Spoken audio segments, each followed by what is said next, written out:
నమస్తే, welcome to SDV news. ముందుగా headlines.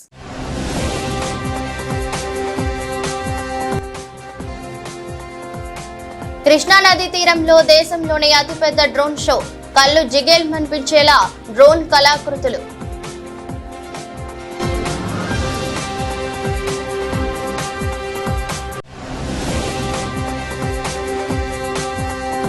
రాష్ట్రంలోని రైల్వే ప్రాజెక్టుల పురోగతిపై ముఖ్యమంత్రి చంద్రబాబు సమీక్ష. టెండర్ల ప్రక్రియ పూర్తి చేసుకుని పనులు జరుగుతున్న అన్ని ప్రాజెక్టులు 3 ఏళ్లలో పూర్తి చేయాలన్న సీఎం.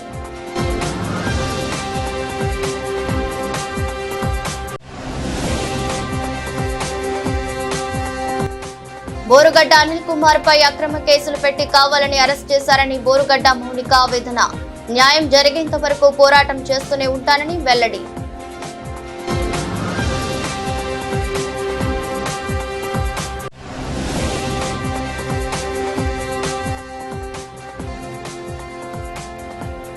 గుంటూరులో విషాదం. శ్రీ చైతన్య టెక్నో క్యాంపస్ లో ఆత్మహత్య చేసుకున్న విద్యార్థిని.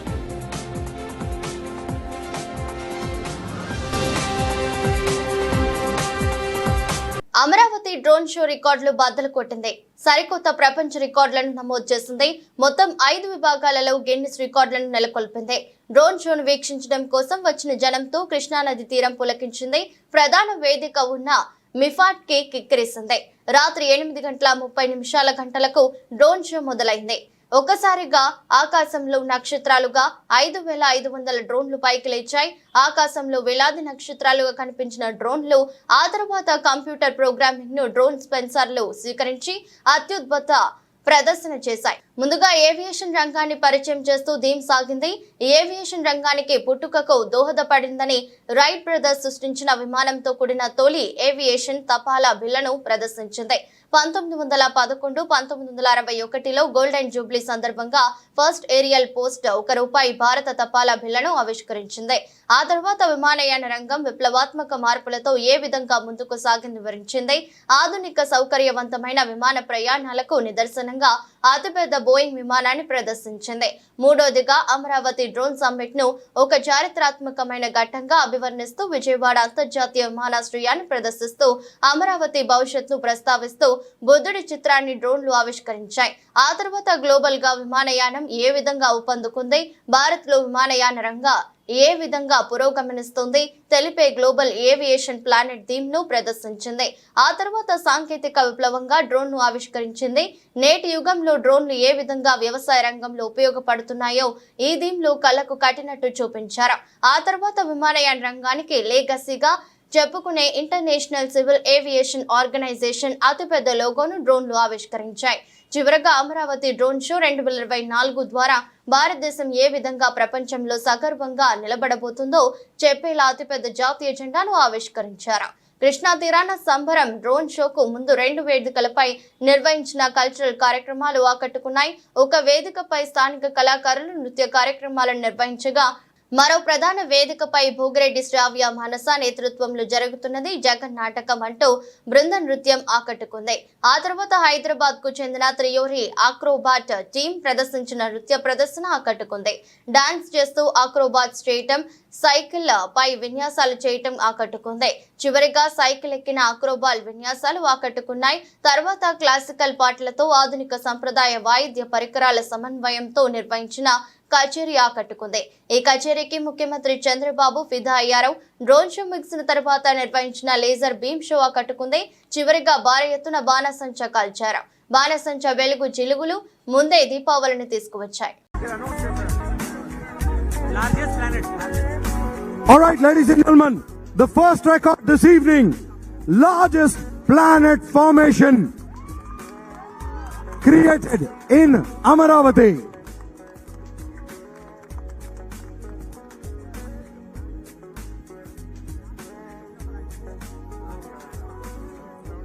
Our next record, largest landmark, once again created on the banks of River Krishna in our very own Amaravati. Give it up, everybody. Largest vehicle. I'm sure all of you would have traveled in that, but that was the largest plane formulation. Yet another Guinness record.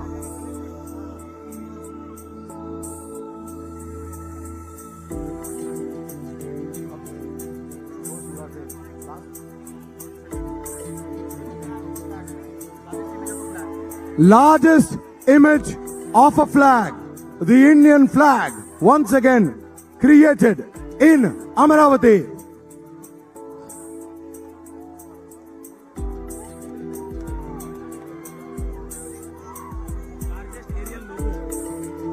And the final largest aerial logo, once again created in Amaravati.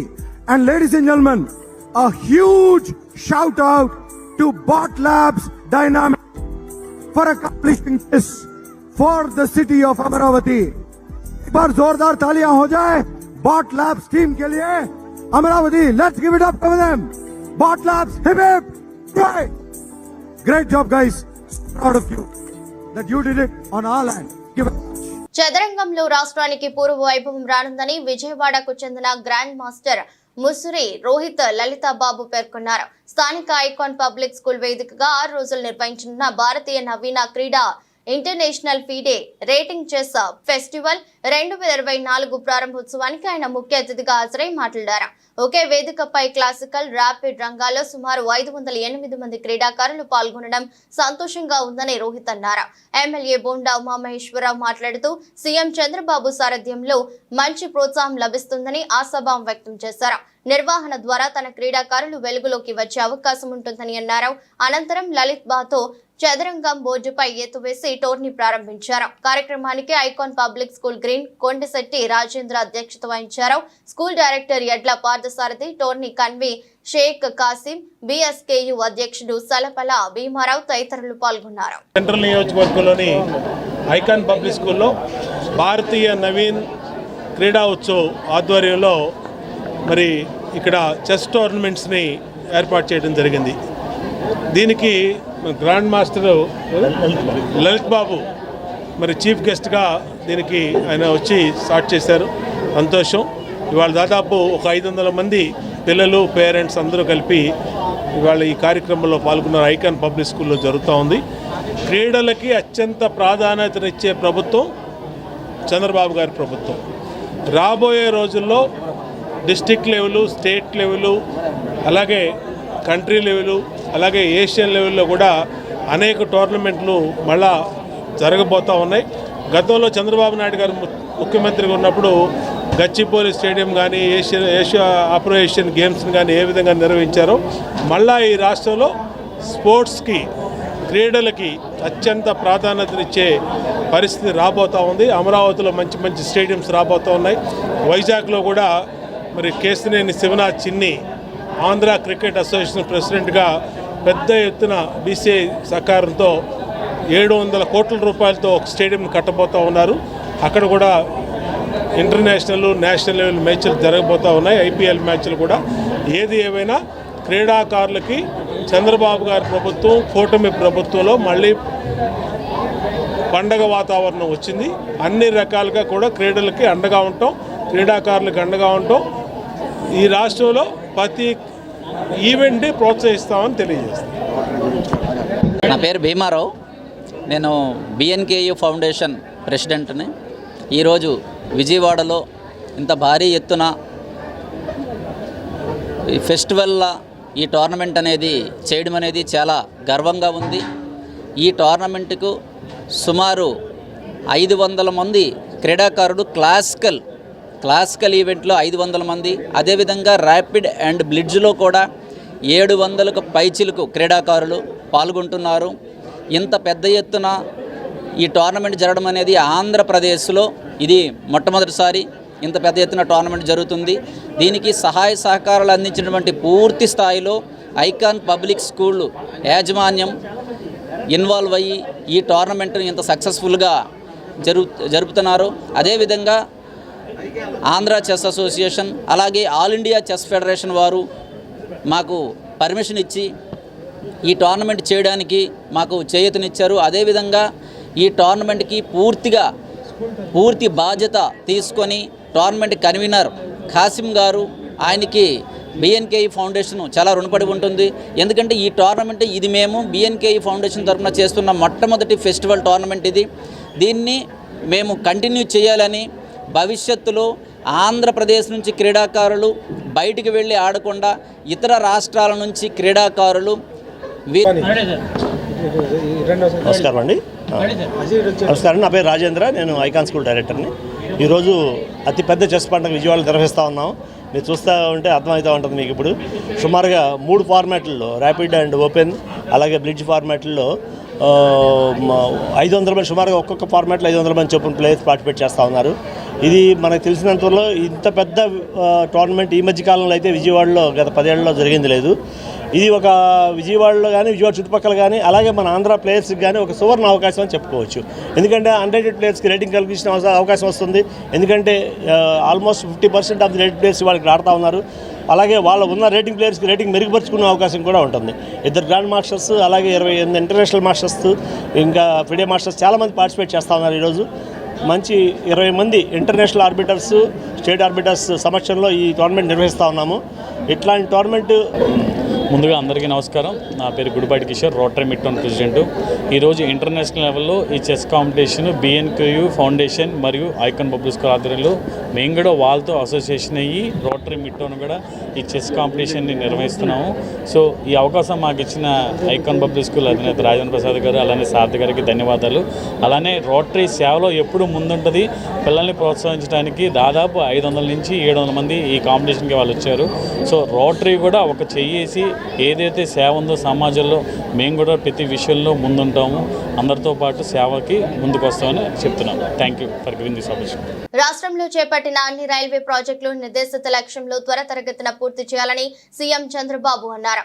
రాష్ట్రంలో మొత్తం 72,000 కోట్ల railway ప్రాజెక్టులు చేపట్టేందుకు తాము సిద్ధంగా ఉన్నామని కేంద్ర railway మంత్రి తెలిపారని, దానికి అనుగుణంగా ప్రాజెక్టులు చేపట్టి వేగవంతంగా పనులు పూర్తి చేయాలని సీఎం అన్నారు. సచివాలయంలో జరిగిన సమీక్షలో రైల్వే లైన్ల పనులు, భూసేకరణ, ఆర్థిక అవసరాలు వంటి అవసరాలపై రైల్వే అధికారులు, రాష్ట్ర ప్రభుత్వ అధికారులతో సీఎం సమీక్షించారు. ప్రతి ప్రాజెక్టు పురోగతిపై ప్రత్యేకంగా చర్చించారు. ఆయా ప్రాజెక్టులో జాప్యానికి కారణాలను తెలుసుకుని పరిష్కారంపై చర్చించారు. గత ప్రభుత్వ విధానాల కారణంగా రైల్వే ప్రాజెక్టులు పూర్తిగా పడకేశాయని, నేడు అన్ని ప్రాజెక్టులు వేగంగా పూర్తి చేయాలని అన్నారు. రాష్ట్ర ప్రభుత్వ పరంగా భూసేకరణ సమస్యలు తొలగించేందుకు అవసరమైన చర్యలు తీసుకుంటామని తెలిపారు. ప్రాజెక్టుల సత్వర పూర్తికి, భూసేకరణ సమస్యల పరిష్కారానికి రైల్వే, రెవెన్యూ, R&B అధికారులతో టాస్క్ ఫోర్స్ ఏర్పాటు చేయాలని సీఎం నిర్ణయం తీసుకున్నారు. కోటిపల్లి, నర్సాపూర్ రైల్వే లైన్ కు 4 నెలల్లో భూసేకరణ పూర్తి చేయాలని సీఎం అధికారులను ఆదేశించారు. నడిగుడి శ్రీకాళహస్తి మార్గంలో 11 ఎకరాల భూసేకరణకు 20 కోట్లు వెంటనే ఇచ్చేందుకు సీఎం అంగీకారం తెలిపారు. సత్తుపల్లి, కొవ్వూరు లైన్ కు భూసేకరణ పూర్తి చేసి ప్రాజెక్ట్ పనులు చేపట్టాలని సీఎం ఆదేశించారు. చేతి వృత్తిదారులకు BC, SC, ST, minority corporation ద్వారా రుణాలు ఇచ్చి ఆదుకోవాలని చేతి వృత్తిదారుల సమాఖ్య నేతలు బీసీ సంక్షేమ కార్పొరేషన్ కార్యాలయంలో రాష్ట్ర సంచాలకులు భీమా శంకర్ వినతి పత్రం అందజేశారు. అనంతరం రాష్ట్ర రామాంజనేయులు మాట్లాడుతూ 56 కార్పొరేషన్లు ఏర్పాటు చేసినప్పటికీ చేతి వృత్తిదారులకు ఎలాంటి ప్రయోజనం లేదన్నారు. ఎన్డీఏ ప్రభుత్వం ఎప్పటికైనా చేతి వృత్తిదారులను ఆదుకోవాలని కోరారు. ఈరోజు మన ఆంధ్రప్రదేశ్లో 30% మంది జనాభా ఉన్నటువంటి జనాభా చేతివృత్తిదారులు ఉన్నారు. వీరిలో 28 రకాల చేతివృత్తిదారులు ఈ రాష్ట్రంలో జీవిస్తూ ఉన్నారు. ఈ రాష్ట్రంలో అత్యంత దుర్భరమైన జీవితాలు గడుపుతున్నప్పటికీ మరి కేంద్ర రాష్ట్ర ప్రభుత్వాలు చేతివృత్తిదారులను వారి సొంత కాళ్ళపైన నిలబడి మరి వారు జీవించేదానికి అవసరమైనటువంటి సహకారం, మరి ఆర్థిక సహాయం అందజేయకపోవడంతో చాలా దుర్భరమైన జీవితాలను గడుపుతూ ఉన్నారు.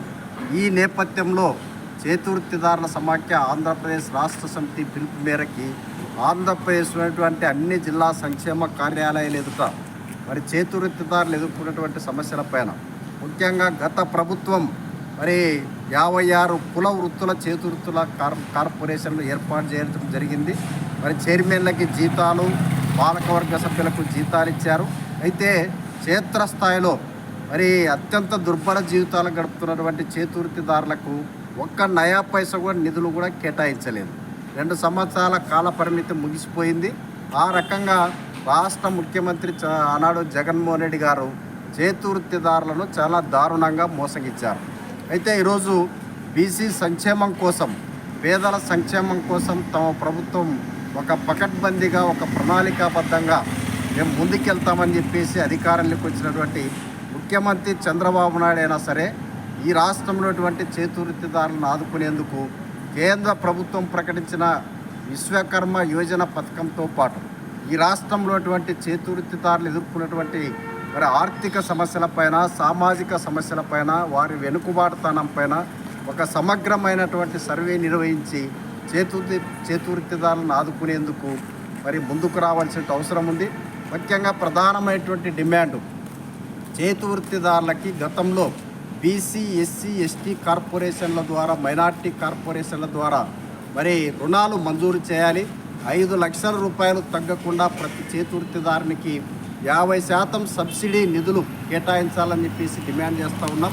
అదేవిధంగా ఈరోజు 50 సంవత్సరాలు నిండినటువంటి ప్రతి చేతివృత్తిదారునికి, ప్రతి పేదవాడు ఇటీవల వరద ముంపు ప్రభావంతో నష్టపోయిన ప్రతి కుటుంబానికి ప్రభుత్వ పరంగా ఆర్థిక సాయం అందిస్తున్నామని ఇప్పటి వరకు 1,44,672 మంది బాధితుల ఖాతాల్లో 235 కోట్ల 72 లక్షల నగదు జమ చేయడం జరిగిందని, పెండరింగ్ లో ఉన్న 2,478 దరఖాస్తులను పరిశీలించి నష్టపరిహారం చెల్లించేందుకు చర్యలు తీసుకుంటున్నామని, బాధితులు ఆందోళన చెందాల్సిన అవసరం లేదని జిల్లా ఇన్ఛార్జ్ కలెక్టర్ డాక్టర్ నిధి మీనా అన్నారు. అధిక వర్షాలు, బుడమేరు వరద ప్రభావంతో నష్టపోయిన బాధితులకు పరిహారం చెల్లింపులపై మంగళవారం నగరంలోని పింగళి వెంకయ్య సమావేశ మందిరంలో జిల్లా ఇన్ఛార్జ్ కలెక్టర్ నిధి మీనా, డిఆర్ఓ వి శ్రీనివాసరావుతో కలిసి పాత్రికేయుల సమావేశం నిర్వహించారు. ఈ సందర్భంగా మాట్లాడుతూ నగరపాలక సంస్థ పరిధిలో సెప్టెంబర్ నెలలో సంభవించిన అధిక వర్షాలు, బుడమేరు వరద ప్రభావంతో జరిగిన నష్టంలో భాగంగా హౌసింగ్, ఎంఎస్ఎంఈ, వాహనాలు తదితర విభాగాలకు సంబంధించి 1,44,672 మంది వరద ప్రభావిత బాధితులకు 235 కోట్ల 72 లక్షల నగదు లబ్ధిదారుల ఖాతాలలో నేరుగా జమ చేయడం జరిగిందన్నారు. 179 గ్రామ వార్డు సచివాలయాలలో వరద గణన జాబితాల ప్రచురణతో పాటు అదనంగా వచ్చిన దరఖాస్తులను పీజీఆర్ఎస్ ఫ్లడ్ మాడ్యూల్లో నమోదు చేయడం జరిగిందన్నారు. ఆధార్తో బ్యాంకు ఖాతా అనుసంధానించబడిన బ్యాంకు ఖాతాలకు నేరుగా పరిహారం జమ చేయడం జరిగిందన్నారు. బ్యాంకు ఖాతాలు అనుసంధానం కాని 476 ఖాతాలను అనుసంధానం చేసి చెల్లింపుల ప్రక్రియ జరిపేలా చర్యలు తీసుకోవడం జరిగిందన్నారు. Okay, Andriki Namaskaram. This press conference has been called to give clarity on the flood relief payments. So మనము ఇది ఫ్లడ్ టైంలో ఒకటి ఆన్లైన్ ఎన్యూమరేషన్ జరిగింది. So that was one basis for establishing eligibility and making payments. Then we had, for addressing the grievances, we had introduced a PGRS flood module. So మనము grievances receive చేసాము, దానికి uploading జరిగింది, and on basis of again verification and eligibility payment was done. Okay, then so as of now, if including everybody in different categories, whether other than the departments, so basically other than horticulture, agriculture, I'm including only housing, house damages, vehicle damages and MSME. So we have issued payments for around 1,44,672 beneficiaries. So we have covered them, and then after that, under the regular PGRS system, we have received some grievances. So those also are under verification. So what is now currently what we are doing is we have some failed payment status. So there are 476 beneficiaries where payment failed, either because the Aadhaar number was not correct, or it was invalid IFSC number, or it was incorrect bank account number. So because of various reasons there were failed payments. That list we coordinate with the banks and GSW's departments. We receive it and then we work on it to collect the corrected information. So that process is already undergoing so that we can clear those people also. Second, we have the regular PGRS grievances. So around currently under verification we have 2,478 applications. So 2,478 applications we have already given to Tahsildars. So again the workflow is same. They are verifying at field level. We will receive the report through RDOs, and based on their eligibility after due verification, then they will be proposed for the payment. YCP ప్రభుత్వంలో తప్పు చేసిన వారిని ఎవరిని వదిలిపెట్టమని హోంమంత్రి Anitha mass warning ఇచ్చారు. గతంలో మహిళపై అఘాయిత్యాలు జరిగితే జగన్ ఎందుకు పరామర్శించలేదని హోంమంత్రి వంగలపూడి అనిత అడిగారు. వైసీపీ ప్రభుత్వంలో వ్యవస్థలు గాడి తప్పాయని వాటిని గాడిలో పెడుతున్నామని తెలిపారు. వైసీపీ ప్రభుత్వంలో గాడి తప్పిన వ్యవస్థలను తిరిగి గాడిలోకి తీసుకువస్తున్నామని హోంమంత్రి వంగలపూడి అనిత స్పష్టం చేశారు. వైసీపీ నాయకులకు తాము సమాధానం చెప్పాల్సిన అవసరం లేదని, ప్రజలకి తాము జవాబుదారీతనంగా ఉంటామని అన్నారు. జగన్ ప్రభుత్వంలో పోలీస్ వ్యవస్థను నిర్వీర్యం చేశారని మండిపడ్డారు. ఏపీలో ఎక్కడా కూడా సీసీ కెమెరాలు పనిచేయడం లేదని హోంమంత్రి వంగలపూడి అనిత అన్నారు. పోలీస్ వ్యవస్థను గాడిలో పెట్టడానికి 100 కోట్లు ఖర్చు చేశామని వివరించారు.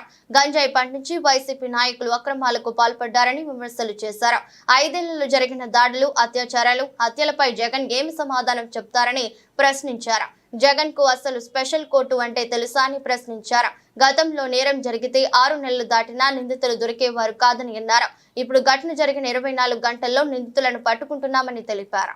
వ్యవస్థలని కూడా నిర్వీర్యం చేసిన వాళ్ళు, అధికార ముసుగులో వ్యవస్థలని నిర్వీర్యం చేయడమే కాకుండా వాళ్ళ లాభాపేక్ష గురించి 5 సంవత్సరాలు కూడా కాలయాపన చేసిన వాళ్ళు కూడా విషయాల గురించి మాట్లాడుతూ ఉంటే ఒక రకంగా బాధ అనిపిస్తుంది, ఒక రకంగా ఇబ్బందిగా కూడా ఉంది. ఎందుకనంటే ఈరోజు ఎన్డీఏ పరిపాలనలో గౌరవ చంద్రబాబు నాయుడు గారి నాయకత్వంలో ఒక విజనరీ కలిగిన నాయకుడిగా, ప్రపంచంలోనే గుర్తింపు పొందిన నాయకుడిగా తన విజన్తో ఈరోజు వ్యవస్థలన్నింటినీ కూడా మళ్ళా తిరిగి పునరుద్ధరించడమే కాకుండా ముఖ్యంగా పోలీస్ వ్యవస్థలో మొత్తం నాశనమైపోయిన పోలీస్ వ్యవస్థని మళ్ళా తిరిగి ఒక ఇటుక పేర్చినట్టుగా ఈరోజు పోలీస్ వ్యవస్థను అంతటినీ కూడా మళ్ళా తిరిగి ఈరోజు మళ్ళా ఒక రకంగా చెప్పాలంటే మళ్ళా తిరిగి నిర్మిస్తున్నట్టుగా ఈరోజు చేస్తున్న నేపథ్యంలో, కొన్ని సంఘటనల నేపథ్యంలో ఈరోజు కొంతమంది నాయకులు అనలేను కానీ కొంతమంది నేరస్తులు అనాలి. వైఎస్ఆర్సీపీలో ఉన్న కొంతమంది నేరస్తులు, మన పులివెందుల ఎమ్మెల్యే గారు అతను ఎలాంటి నేరస్తులు మీ అందరికీ తెలుసు. బాబాయిని చంపిన వాళ్ళు, చంపించిన వాళ్ళు, మొన్నటి వరకు కూడా ఎన్ని మహిళల మీద అఘాయిత్యాలు జరిగినా నోరిప్పని వాళ్ళు, వీళ్ళందరూ మాట్లాడుతున్నారు. ఫస్ట్ థింగ్, వీళ్ళెవరికి కూడా సమాధానం చెప్పాల్సిన అవసరం మాకు లేదు. కానీ మాకు ఓటేసి గెలిపించిన ప్రజలకి సమాధానం చెప్పాలి, ఓటేసిన ప్రజలకి వాస్తవాలు తెలియాలి అని ఒకే ఒక ఉద్దేశంతో ఈరోజు నేను మీడియా ముందుకు రావడం జరిగింది. యాక్చువల్గా లాస్ట్ 5 సంవత్సరాల కాలం 2014 నుంచి 19కి గౌరవ చంద్రబాబు నాయుడు గారు ముఖ్యమంత్రిగా ఉండడం, రాష్ట్ర విభజన జరిగిన తర్వాత కొత్తగా మనం రాష్ట్రం ఏర్పాటు చేసుకోవడం, అటువంటి సమయంలోనే కూడా తన తాలూకు టెక్నాలజీని పునరుద్ధరించుకొని పోలీసు వ్యవస్థలోని సమూలమైన మార్పులు తీసుకొచ్చి క్రైమ్ని తగ్గించడంలోని కానీ, క్రైమ్ ఇన్వెస్టిగేషన్లోని కానీ పోలీసులకి టెక్నాలజీని అందించడంలో ముందున్న పరిస్థితి మనందరం కూడా చూసాం. ఫర్ ఎగ్జాంపుల్, నేను ఈరోజు మాట్లాడుతున్న మాట ప్రజలను ఉద్దేశించి ప్రజలకి చెప్పాలనే ఉద్దేశంతో చెప్తున్నా. అర్థం చేసుకునేవారు వైఎస్ఆర్సీపీలు అర్థం చేసుకునే వాళ్ళు ఉంటే అర్థం చేసుకుంటే ఒకసారి మంచిదని కూడా నా అభిప్రాయం. ఈరోజు మనకి CCTNS అని చెప్పి క్రిమినల్ ట్రాకింగ్ నెట్వర్క్ సిస్టమ్ అని చెప్పి 2014 నుంచి 19 వరకు ఇది డేటా అప్లోడ్ చేయడంలో ఇండియాలోనే ఏపీ నెంబర్ 1 పొజిషన్లో ఉండేది. అయితే తర్వాత ఈ దుర్మార్గుడి పరిపాలనకు వచ్చేసరికి, జగన్మోహన్ రెడ్డి పరిపాలనకు వచ్చేసరికి 2019 నుంచి 24లో మొదటి స్థానం అనేది పక్కన పెట్టండి, కంప్లీట్గా అది ఆ AMC అన్నది అంటే యాన్యువల్ మెయింటెనెన్స్ కాస్ట్ అనేది చెల్లించని కారణంగా కంప్లీట్గా CCTNS అన్నది. బోరుగడ్డ అనిల్ కుమార్ పై అక్రమ కేసులు పెట్టి కావాలని అరెస్ట్ చేశారని బోరుగడ్డ మౌనిక ఆవేదన వ్యక్తం చేశారు. గుంటూరు నగరంలోని రాజేందర్ నగర్ లో గల బోరుగడ్డ మౌనిక నివాసంలో ఏర్పాటు చేసిన మీడియా సమావేశంలో మాట్లాడారు. కావాలనే పోలీసులు నా భర్త అనిల్ కుమార్ పైన తప్పుడు కేసులు పెట్టి అరెస్ట్ చేశారని అన్నారు. పవన్ కళ్యాణ్ గురించి, వారి పిల్లల గురించి బోరుగడ్డ అనిల్ కుమార్ అసభ్యకరంగా మాట్లాడారని, సోషల్ మీడియాలో ఫేక్ వీడియోలు వచ్చాయని తెలియజేశారు. గతంలోని సంగతిపై బోరుగడ్డ అనిల్ కుమార్ ఓ ప్రముఖ ఛానల్లో వివరణ ఇవ్వటం జరిగిందని తెలిపారు. బోరుగడ్డ అనిల్ కుమార్ కు ఏదైనా జరగరానిది జరిగితే పూర్తిగా పోలీసులదే బాధ్యతని అన్నారు. నాకు న్యాయం జరిగేంత వరకు పోరాటం చేస్తూనే ఉంటానని తెలిపారు. అందరికీ నమస్కారం. మాది ఫ్రీడమ్ ఫైటర్ ఫ్యామిలీ. మా తాతగారు పుట్ల సుబ్బయ్య గారు, మనవరాలు నేను. బోరుగడ్డ అనిల్ కుమార్ సతీమణి మౌనిక. నా భర్తపై అక్రమ కేసులు పెట్టి దుర్భాషలాడుతూ పోలీసులు అరెస్ట్ చేశారు. ఆయనకి ఎలాంటి హాని జరిగినా ప్రభుత్వం బాధ్యత వహించాలి. ఈ తరుణంలో జాతీయ ఎస్సీ కమిషన్ని ఫిర్యాదు చేశాము. వాళ్ళు వెంటనే స్పందించి ఆ కేసుని విచారించడానికి ముందుకు తీసుకొచ్చారు. వారికి ధన్యవాదాలు తెలుపుకుంటున్నాను. నా భర్తకి ఎలాంటి హాని జరిగినా మానవ హక్కుల కమిషన్ ఆశ్రయిస్తాను. ఉప ముఖ్యమంత్రి అయిన పవన్ కళ్యాణ్ గారి పిల్లల్ని దూషించి నా భర్త ఏనాడు దూషించలేదు. ఎందుకంటే నాకు పిల్లలు ఉన్నారు. నాకు పిల్లలు ఉన్నారు. అలా ఆడపిల్లలపై ఎలాంటి అలిగేషన్స్ చేయలేదు. పవన్ కళ్యాణ్ ఉప ముఖ్యమంత్రి అయిన పవన్ కళ్యాణ్ పిల్లల్ని దూషించినట్లు కేవలం మార్ఫింగ్ చేసి అది సోషల్ మీడియాలో ట్రెండ్స్ సరికాదని హెచ్చరించాను. గతంలోనే ఆ ప్రైమ్ 9లో 6/6/2024లో మా వారు క్లారిటీ కూడా ఇచ్చారు, ఇంటర్వ్యూ ఇచ్చి. మా పొలాల్ని గతంలో మా పొలాల్ని అక్రమంగా అనాధికారికంగా అడ్డుకున్నందుకు అనాధికారంగా తీసుకుని అడ్డుకున్నందుకు రౌడీ షీటర్ అనే ముద్ర వేశారు. నా బతుకు ఎలాంటి హాని జరిగినా పూర్తి బాధ్యత ప్రభుత్వం వహించాలి. నేను దానికోసం న్యాయ పోరాటం చేస్తాను. కోర్టు పరంగా రామదాస్ అఠావలే గారు, కేంద్ర మంత్రి రామదాస్ అఠావలే గారు ఫోన్లో ఆయన గురించి అడిగి తెలుసుకున్నారు. అందులో ఆయనకి కృతజ్ఞతలు తెలుపుకుంటున్నాను. ముఖ్యమంత్రి నారా చంద్రబాబు నాయుడు అధ్యక్షతన బుధవారం సచివాలయంలో కేబినెట్ సమావేశం జరిగింది. ఈ భేటీలో కీలకమైన వివిధ ప్రతిపాదనలపై రాష్ట్ర మంత్రివర్గం చర్చించింది. రాష్ట్రంలోని వివిధ దేవాలయాలకు పాలక మండల నియామకంలో చట్ట సవరణకు కేబినెట్ ముందుకు ప్రతిపాదన రానుంది. దేవాలయాల పాలక మండలిని 15 మంది నుంచి 17 మందికి పెంచే ప్రతిపాదనపై కేబినెట్ లో చర్చించి నిర్ణయం తీసుకోనున్నారు. పాలక మండళ్లలో 2 బ్రాహ్మణులను సభ్యులుగా నియమించే అంశంపై నిర్ణయం తీసుకునే అవకాశం ఉంది. అలాగే దేవాలయాల్లో చైర్మన్ సహా 17 మంది పాలక మండలి సభ్యుల నియామకానికి కేబినెట్ గ్రీన్ సిగ్నల్ ఇచ్చే అవకాశం ఉన్నట్లు సమాచారం. గుంటూరులో విషాదం నెలకొంది. పట్నంలోని రెడ్డిపాలెం శ్రీ చైతన్య టెక్నో క్యాంపస్ లో విద్యార్థిని ఆత్మహత్యకు పాల్పడింది. చిలకలూరిపేటకు చెందిన కరణం పద్మసుధ 8th క్లాస్ చదువుతోంది. మృతురాలి స్కూల్లోనే మంగళవారం రాత్రి ఉరివేసుకుని చనిపోయినట్లు యాజమాన్యం తెలియజేయడంతో కుటుంబ సభ్యులు కన్నీరు మున్నీరయ్యారు. కాగా స్కూల్ దగ్గర విద్యార్థిని తల్లిదండ్రులు, బంధువులు న్యాయం చేయాలంటూ ఆందోళన చేపట్టారు. పద్మసుధ మృతికి కారణం తెలియాల్సి ఉంది.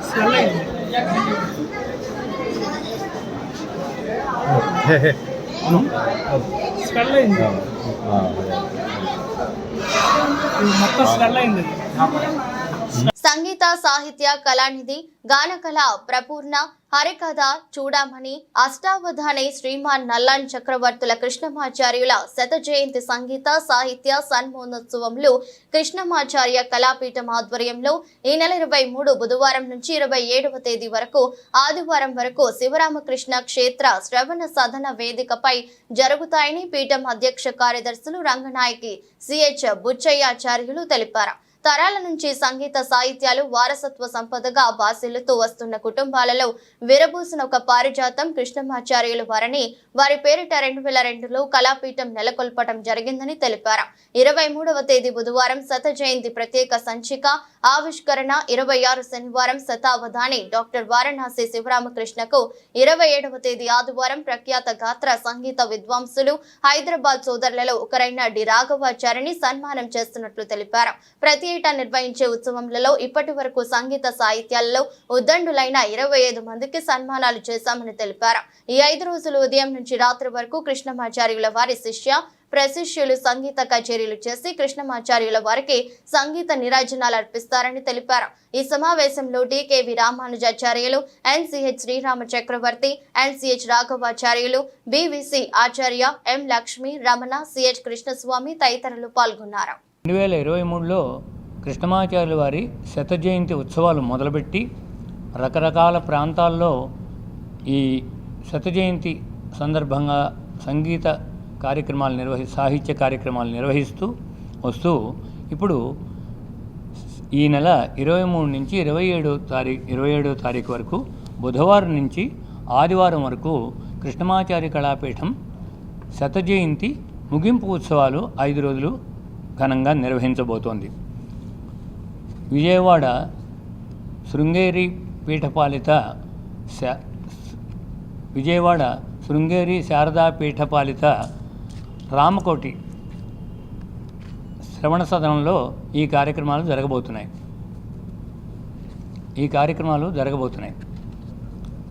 ఉదయం 9 గంటల నుంచి మొదలుపెట్టి మధ్యాహ్నం 12:30 వరకు 3.5 గంటల సేపు ఉదయం సెషన్లోను, అలాగే సాయంత్రం 5:30 నుంచి 9 గంటల వరకు 3.5 గంటలు కృష్ణమాచార్యుల వారి జగ్గైపేట వాస్తవ్యులు శ్రీమాన్ నల్లాన్ చక్రవర్తి సంపత్ కుమార్ జగన్నాథ తిరువెంకటాచార్యులు వెంకటరమణమ్మ గారి పుత్రులు వారి మేనమామ గారు చిలకమరి కేశవాచార్యులు గారి వద్ద సంగీతాన్ని తన 16వ ఏట అభ్యసించి అనతి కాలంలోనే 3-4 నెలల్లోనే ఆ వైలిన్ వాద్యాన్ని వారు మాస్టరీ చేయడం జరిగింది. అప్పటి నుంచి వారు అనేక కచేరీలకి సంగీత ప్రపంచంలో వారి వైలిన్ వాద్యంతో రసికలోకం మన్ననలకి పాత్రలయ్యారు వారు.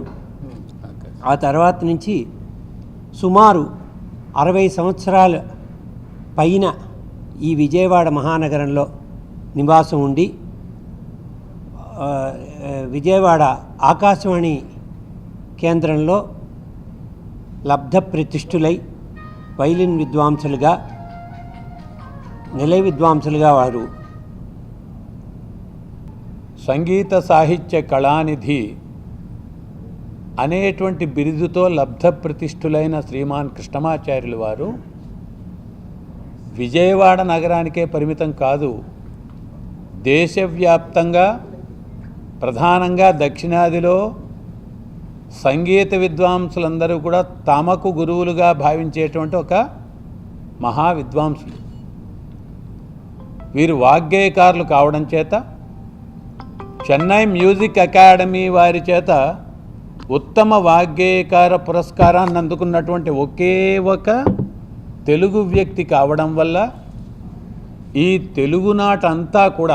తెలుగునాడంతా కూడా వీరి శత జయంతి ఉత్సవాల్ని అత్యంత వైభవంగా ఈ ఏడాదంతా జరుపుకుంటూ వచ్చాం.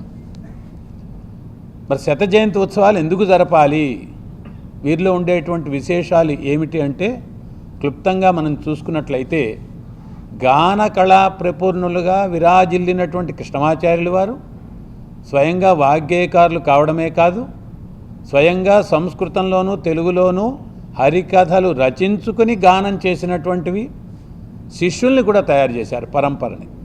అదొక విశేషం కాగా స్వయంగా తెలుగులో ఒక వైష్ణవ సంప్రదాయంలో కూడా సుస్థిరమైనటువంటి స్థితిలో నెలకొని ఉండి, అంతేకాక గాత్ర సంగీతం, వైలిన్ వాద్యం, వీణా వాద్యం, వేణువాద్యాలను కూడా శిష్యుల్ని అనేక మందిని తయారు చేయించిన లబ్ధ ప్రతిష్ఠులు. అంతేకాక ఇప్పుడు ఈ జరిగిన ఉత్సవాలలో చెన్నై నగరంలోనూ శ్రీరంగంలోనూ కూడా వీరి శత జయంతి ఉత్సవాలు ఇటీవలే జరుపుకోగలిగాం.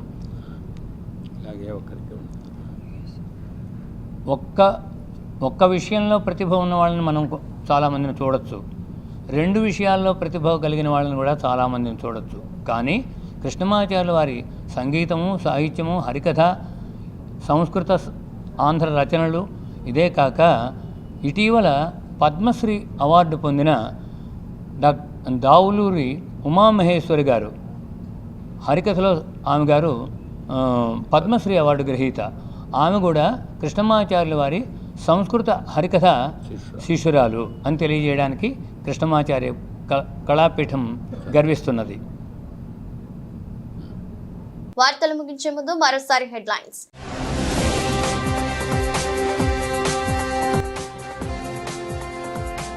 కృష్ణానదీ తీరంలో దేశంలోనే అతిపెద్ద డ్రోన్ షో, కళ్ళు జిగేల్మనిపించేలా డ్రోన్ కళాకృతులు.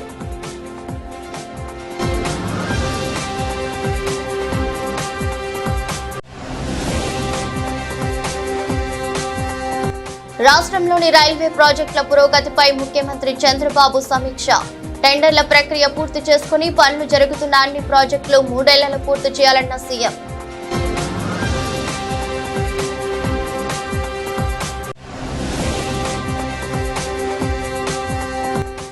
బోరుగడ్డ అనిల్ కుమార్ పై అక్రమ కేసులు పెట్టి కావాలని అరెస్ట్ చేశారని బోరుగడ్డ మౌనిక ఆవేదన. న్యాయం జరిగేంత వరకు పోరాటం చేస్తూనే ఉంటానని వెల్లడి.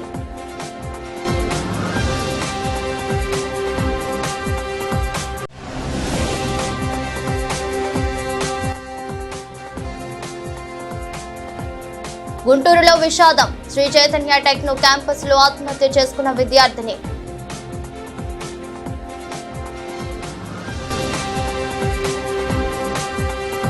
ఇది రెస్ట్ బులెటిన్. మరో బులెటిన్లో మళ్ళీ కలుద్దాం.